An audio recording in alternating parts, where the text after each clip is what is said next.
In the heart of the desert, there was a village known as Tafraut, a place where wealth wasn't valued above all else. Here, the people lived simply, valuing honesty and kindness over riches, united against the relentless heat and the harsh conditions around them. Life was hard, but they endured it together, sharing food and water, laughter and love. There was one among them who saw herself as different. Her name was Zineb.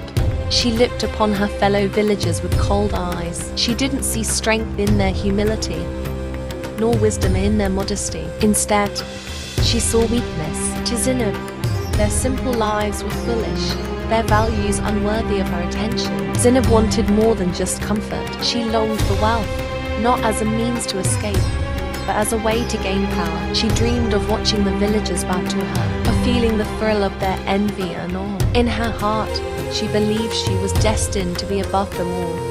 One evening, Zineb found herself at the edge of the village, near an ancient olive tree. Buried among the twisted roots, something caught her eye.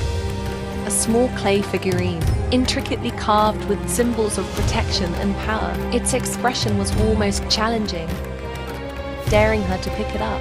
Intrigued, Zineb picked it up, brushing off the sand to reveal an inscription at its base. "Make a wish, and it shall be."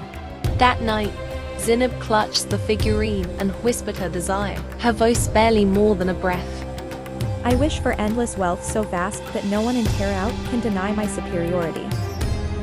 The earth trembled, and before her piles of golden coins shimmered in the moonlight. Zineb's wish had come true. Her heart raced with excitement, already imagining the villagers' envy, their hushed whispers as she walked among them like a queen.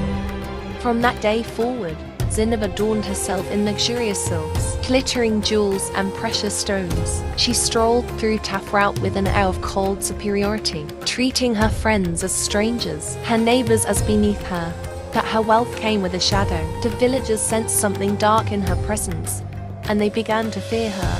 They whispered of curses, of djinn, and the price of greed. In her home, the clay figurine sat on display, but as days passed, it began to change.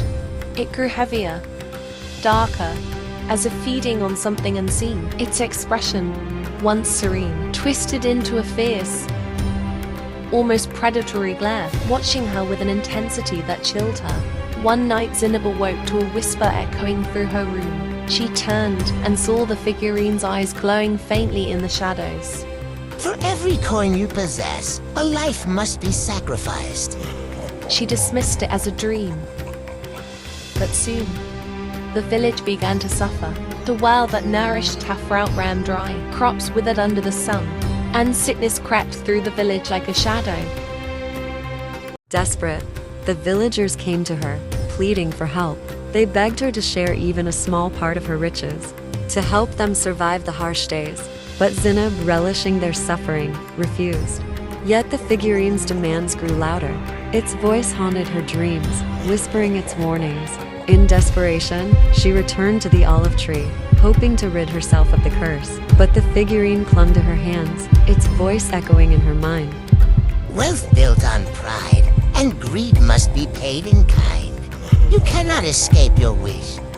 And so Zineb returned to the village, desperate to rid herself of curse. But as she touched her well, her pride flared, and in the act of greed she clung to her well. Even as the village fell deeper into suffering, her family grew sick, friends she once knew fell ill. She was relentless and unforgiving. And then the villagers began to avoid her entirely, calling her a cursed soul, a djinn in disguise, for they could not believe someone from the Tafraut soil could be so evil. One night, she awoke to find her home filled with shadows, her treasures glinting in the darkness like a prison. The figurine, now twisted and monstrous, glowed with a mocking light. "Pride has brought you here, and now pride will take you." In a final act of desperation, Zineb pleaded with the figurine to release her from the curse. She promised to abandon her wealth, to live humbly, but the figurine only laughed, its voice echoing in the cold night air. "Pride has no price but itself."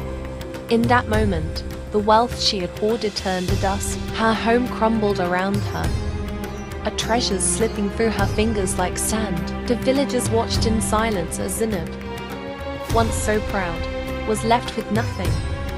As she became nothing, her story lived on. A warning of the djinn who grants wishes at a terrible cost. For pride once allowed to take root, destroys all it touches.